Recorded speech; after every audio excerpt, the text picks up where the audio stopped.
Joseph Kabila amaze gusubiza Leta Zunze Ubumwe za Amerika. Uyu mugabo wigeze gutegeka Kongo Kinshasa imyaka 18 ntabwo ashobora kwihandagaza ngo asubize Leta Zunze Ubumwe za Amerika muri iyi mvugo ndetse n'aya magambo adafite icyo yishingikirije. Uyu mugabo amaze kubwira Leta Zunze Ubumwe za Amerika yuko nabatunguwe ibyo bamukoreye ndetse agiye kugira icyo nawe abikoraho. Leta Zunze Ubumwe za Amerika hari yashize amasaha make yazifatiye ibihano uyu former president of Republic Democratic of Congo. Nyuma abantu bari bazi ko no mugabo ari buze guceceka cyangwa se nta kintu ari buze kuvuga ku bijyanye n'ibi bihano yafatiwe na Leta Zunze Ubumwe za Amerika.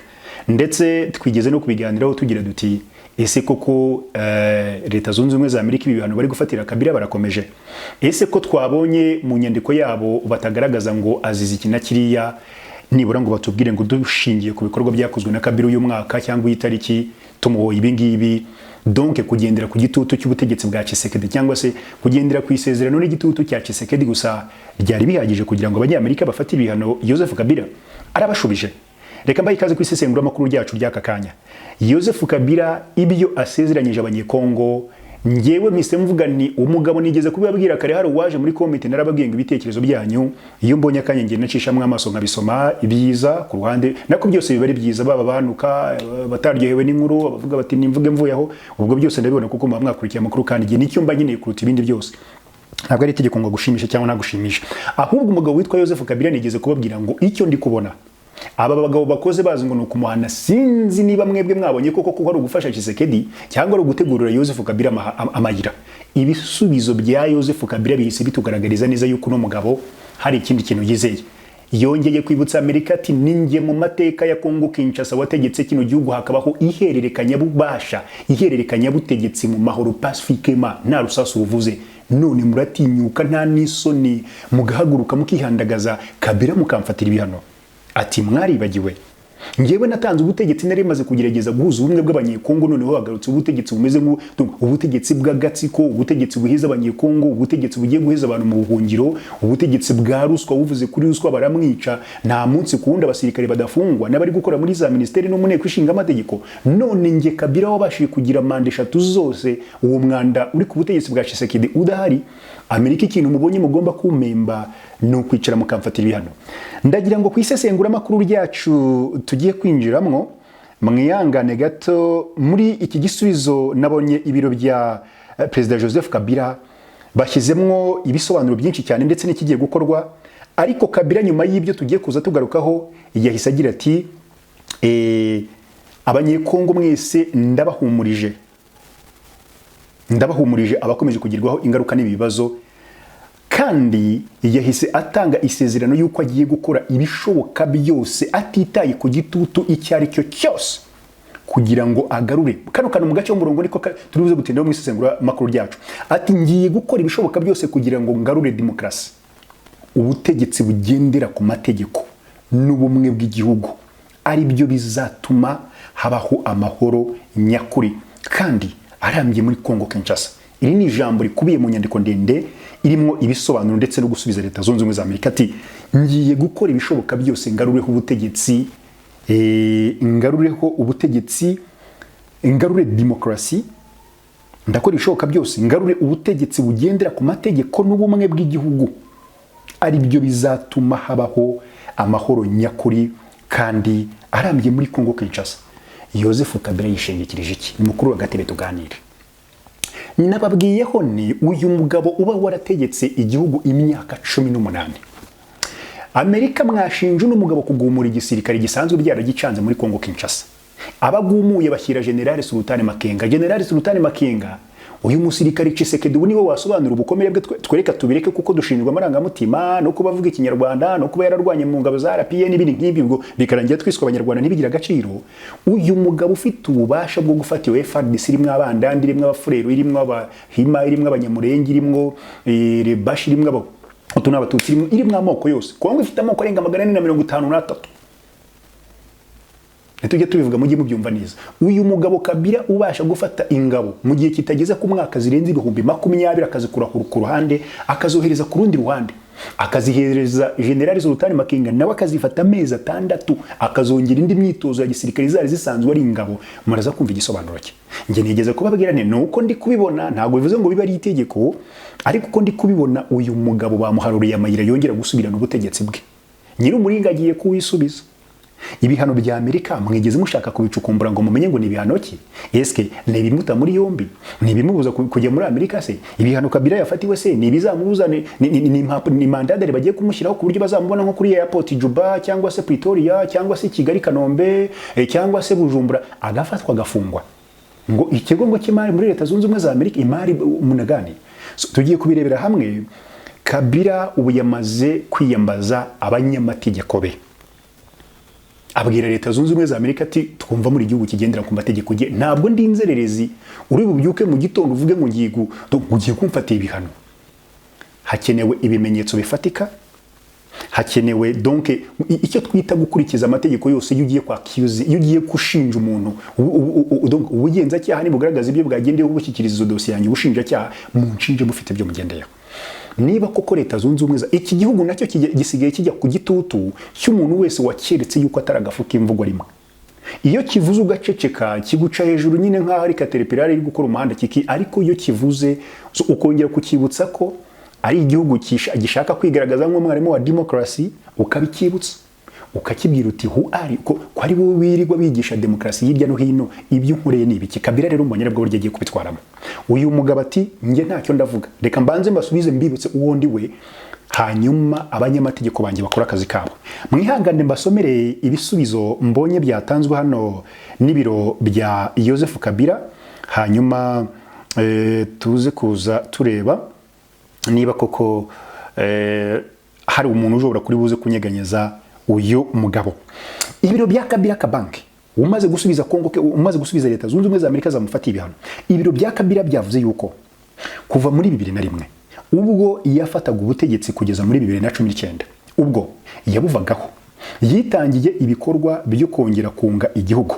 Mutega amatwi, kugarura amahoro buhoro buhoro. Ntabwo yavuze icyarimwe buhoro buhoro kuko murabyibuka ko hagiye abaye intambara SNDP barayisenya, ati kugarura amahoro buhoro buhoro, kunga abanyekongo, kubaka bundi bushya leta no kugarura ituze mu karere k'ibiyaga bigari. Uwo ni Kabila. Ni ibiro bye nyine urumva ibiro bye bivuga ibyo babwiye.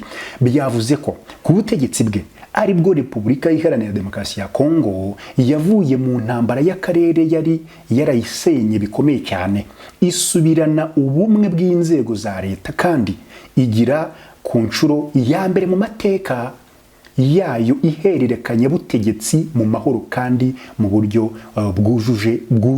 mu buryo bwubahirije umuco wa demokarasi. Aho ni kwa Kabila.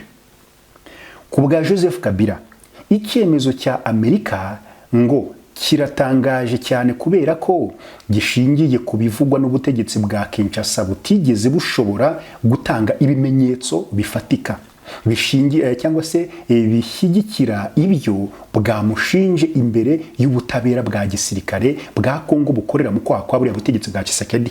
Yungamwe ati kubw'ibyo icyo cyemezo gishobora gufatwa muri Repubulika Iharanira Demokarasi ya Kongo, muri Afurika ndetse no ku isi yose nk'inkunga ihabwa igitugu n'akarengane, nk'uruhushya rwo gucecekesha buri wese uvuga agamije kurwanya ruswa, kunyereza umutungo w'igihugu no kwiharira ubutegetsi. Mu yandi magambo, ni inkunga ihabwa ubutegetsi busimbuza leta gatsiko k'abantu bukitiranya kwihorera n'ubutabera. Ati baritiranya kwihorera n'ubutabera kandi bugakoresha impamvu z'umutekano mu gukandamiza, kwica abatavuga rumwe n'ubwo butegetsi. Joseph Kabila yongeye gushimangira ko ashyigikiye ubumwe bw'igihugu, ubusugire bwacyo, amahoro mu gihugu cye ndetse no mu karere k'ibiyaga bigari, ndetse n'igisubizo cya politiki kirimo bose ku kibazo cya Kongo. Uyu munyapolitiki yasabye uruhare rwa Leta Zunze Ubumwe za Amerika yasabye ko uruhare rwa Leta Zunze Ubumwe za Amerika ko rwagira umurongo ugaragara mu gushaka ibisubizo birambye ku bibazo byugarije Kongo bitari iby'umutekano gusa kandi bitareba gusa uburasirazuba bw'igihugu. Ni ibibazo birimwo imiyoborere ya politiki n'ubukungu kandi bigira ingaruka ku gice cyangwa ku gihugu cyose muri rusange. Kabila yashimangiye yuko amahoro ntazubahirizwa mu ngufu. Ati amahoro ntazubakirwa mu gufata abaharanira imiyoborere myiza bakabazwa inshingano, ubutabera n'ubwiyunge bw'igihugu nk'abanyabyaha. Uwo ni Kabila. Yunzemwo ko agomba gusaba abanyamategeko be gukoresha inzira zemewe kugira ngo arwanye icyemezo yafatiwe. Bivuze ngo agiye guhangana n'abanyamerika, abanyamategeko ubwo bagiye kubyinjiramo.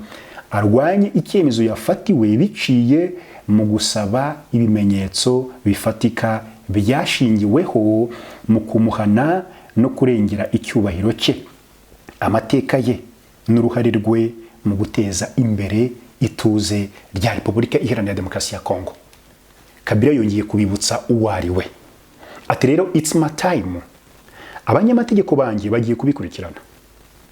Ngewe ndekura ubutegetsi mpererekanya ubutegetsi na Tshisekedi nibwo bwa mbere mu mateka ya Kongo Kinshasa ibi bintu byari bibaye, nta muntu wigeze apfa. Mugerageze murebe abantu bapfuye kuri manda ya mbere, plutôt kuri ejo bundi Tshisekedi yongeye gutorwa bwa kabiri. Mugerageze murebe ibiro by'itora byatwitswe, baratwika bajya kubitekesha, bajya kubicana mu intuza amakara ya tote. Twarabibonye twese. Kuko twabibonye nk'abahibereye rero, Tshisekedi mwibuke ko umugabo wari watsinze amatora na n'ubu biracyavuga ko ari Martin Fayulu. Ari Martin Fayulu. Ariko bikongera bikanavuga ko Tshisekedi yibi no kuri manda ya mbere ngo Kabila yatekinitse cyangwa se ngo byarangiye ari Kabila ugize uruhare mu gubutegetsi Tshisekedi kuko ngo babonaga aribwo bitari buze guteza ibibazo mu yo baza kuramuka buhaye umugabo witwa Martin Fayulu. Ubwo rero Kabila namwe kuri iyo ngingo mwaribeshye mu butegetsi uwo mwahindutse musigaye mwita igisambo, musigaye mwita umunyagitugu, musigaye mwita nyine umuntu nyine ukorana cyangwa se ugendera muri ibyo bintu by'agatsiko. Ibyo byose biradupositioningana wagira ati Joseph Kabila n'uyu mugabo witwa Corneille Nangaa mwabonye ko Amerika nayo yamugarutseho ivuga ati Kabila yatije imbaraga umunyepolitike kugira ngo AFC M23 igire ijambo ku ruhando kuri politike mpuzamahanga, kandi nibyo byarabaye. Ariko ikirimo gikomeye kuruta ibindi by the way, nta nubwo ari nge ntago nakunda na Tshisekedi gusa. Tshisekedi ubutegetsi afite nubwo bamwebeye. Mu ntege amatwi kuri aka kantu ngiye kubabwira karakomeye, muco n'akarongo wenda nta wamenya.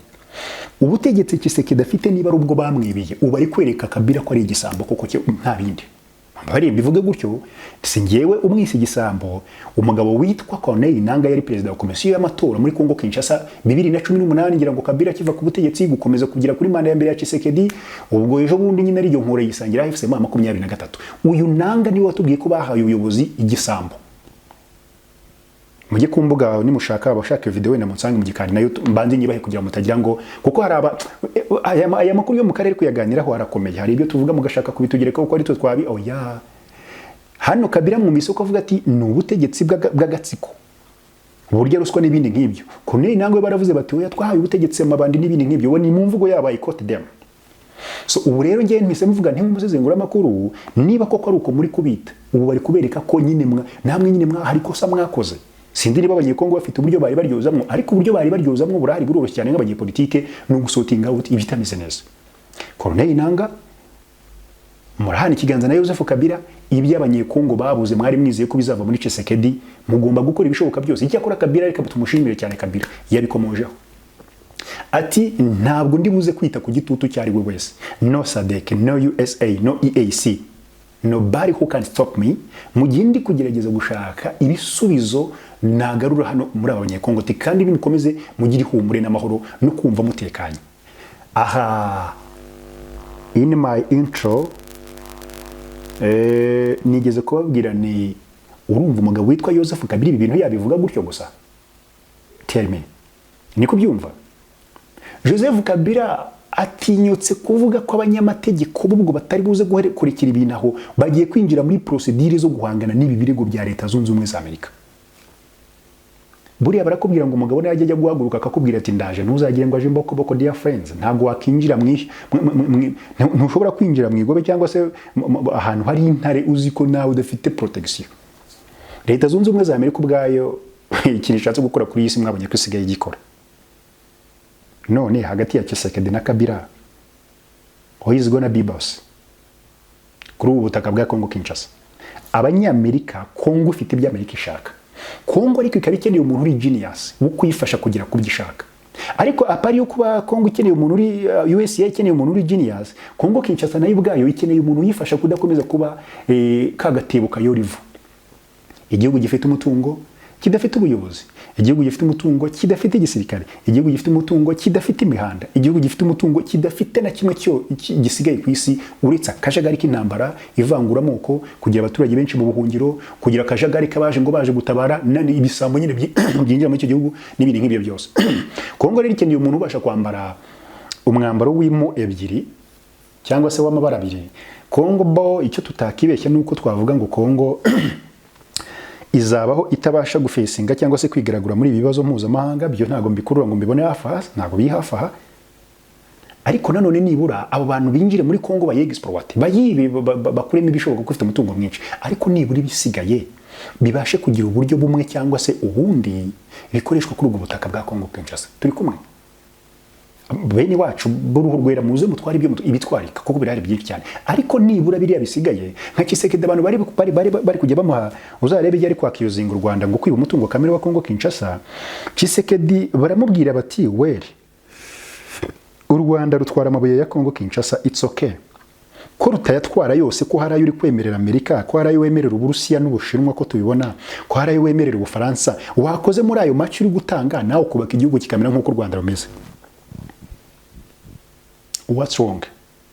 Niba koko u Rwanda rwarimbuye Kongo ruyiba, ayo yasigaye wakoze mu makina ukubaka ibikorwa. U Rwanda rwibye Kongo rwubatse imihanda, u Rwanda rwibye Kongo rwubatse amashuri, u Rwanda rwibye Kongo rwubatse amavuriro y'ibitaro, u Rwanda rwibye Kongo rwohereje ibyogajuru mu kirere, u Rwanda rwibye Kongo rwakiye inama mpuzamahanga. Tshisekedi nibura ibyo rwashigaje wakubatsemo n'agashuri, nibura ntidukomeze kubona abana bakigira munsi y'ibiti cyangwa abasirikari bambaye bodaboda bari kujya kwiba abantu kugira ngo bimere nkaho bari kujya kwihemba. Ibyo bisubizo byose Tshisekedi bibaye ngombwa ngo ajye hariya asubize, uretse ko nta wenda kumushyira mu mugozi ngo asubiza, ariko ntiyabona icyo asubiza, nta gihari.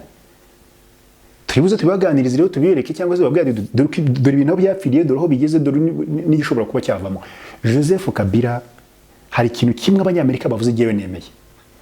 Joseph Kabila afite ubushobozi bwo kudeviya ingabo, kubera ko ingabo Tshisekedi yaje asanga ku butegetsi ntabwo zose ari izabaye forume zagiyoninze ami.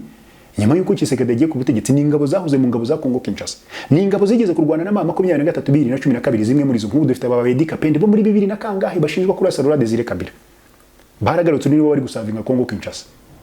Tshisekedi ubwo nyine nakubwiye ngo iyo ushaka kurindurindisha igisambo yarebye ababedi Kapende, kandi koko sinzi bari Kapende yari yarabaye sentence nyakingahera ni burundu, ni imyaka sinago nibuka imyaka uriya Edi Kapende bari baramukatiye, abibuka muze kumbwira. Ariko Kabila Tshisekedi yaramurekuye. Mfata n'uyu mugabo nguri bajyanye mu bintu byo gutwara abantu n'ibintu, uriya wigeze kuba ministri w'ingabo nane ure Jean Pierre Bemba. Nuvuga ngo Tshisekedi yahise abona umuvuno, bo baravuga ngo iyo ushaka kurinda ukora iki mwamfura mwe, iyo ushaka kurinda urindisha igisambo. Of course iyo ushaka kurinda urindije igisambo. Bari abagabo niba bari bara ICC yarabakurikiranye kamukubitamo imyaka 10 muzize ubwicanye n'uriya mutware wa MS niba ari MRCL. So abo baidi Kapende bari bakurikiranywe ibyaha byo kwica wari president Tshisekedi no mu rwego kugira ngo amenye ngo ninde wambirindura nanjye ashobora gushaka wigeze gukurikiranwa icyo cyaha kuko aba yarabonye ububi bwabyo naho bikurangiriza, ntabwo yaza ngo nyira kuri iryo kosa. So gushaka nyine abagabo bari bafite amanyanga na za kabutinda kagenda biyegereza, uhita wumva ko naho harimo tekiniki. Harimo tekinike mu buryo mwe cyangwa ubundi. So icyo naje kukwereka rero ni iki? Repubulika Iharanira Demokarasi ya Kongo for now kuri iyi nshuro, Repubulika Iharanira Demokarasi ya Kongo kuri iyi nshuro biragoye kuri buze kuvuga. Tshisekedi sinzi niba ibyo uri kwemerera abanyamerika ari ibyo uri kubona bakeneye, ariko hari ukuntu bakubwira ngo iyo umuntu yakubonyemo ubushobozi bukeye icyo giye gufata nk'umuntu udafite ubushobozi epoent n'ibyo ngibyo. Sefe ni wa mugani wa mwana. Leta Zunze Ubumwe za Amerika yewe ndashidikanye ko Kabila bashaka kumutekinga down. Kabila amaze kubibwirira ati yewe nta nicyo mvugana namwe, reka mpe dossier y'abanyamategeko banje. Noneho niba muri igihugu kigendera kuri demokrasi, ibyo mu ndega mumfatira ibihano, ibyo mu nshinja byakabaye ari ibintu bishingiye ku bimenyetso bifatika, apana ibintu byanyu byo kumva Tshisekedi ababwiye ngo ndabaharwaya namwe muhite musara mutangire kuza gutekinga down abantu mudafite ibintu muri kugenderaho. Amerika isigaye yaraguye mu gatego kuko ishaka gusambira byose nk'isuri, irashaka peteroli ya Venezuela, irashaka yo muri Iran, irashaka korota yo muri Congo, irashaka nuvuga ngo muri buri nguni. Ibi byose rero bisigara birangira bipositioninze ubutegetsi muri ango cyangwa se mu birangira bishyize ubutegetsi ahantu bigaragara neza yuko bwacitse intege, niko twabivuga, sinzi imvugo iri appropriate twakoresha. So reka tuze kureba ikibuze gukurikira ese AFC M23 ko kimaze kuba igisirikare kiyubatse, ko nabonye General Sultani Makenga byari gushyiramo imbaraga ari kubashakira abadiplomate abasivile noneho babafasha mu nzego. Tshisekedi uramenera hera, reka tubirebe ubwo dutegereze umusaruro urava mu byo abanyamategeko ba Kabila bagiye gukora. Andi makuru n'ibiganiro bize kuba kagaruka, mbashimire cyane.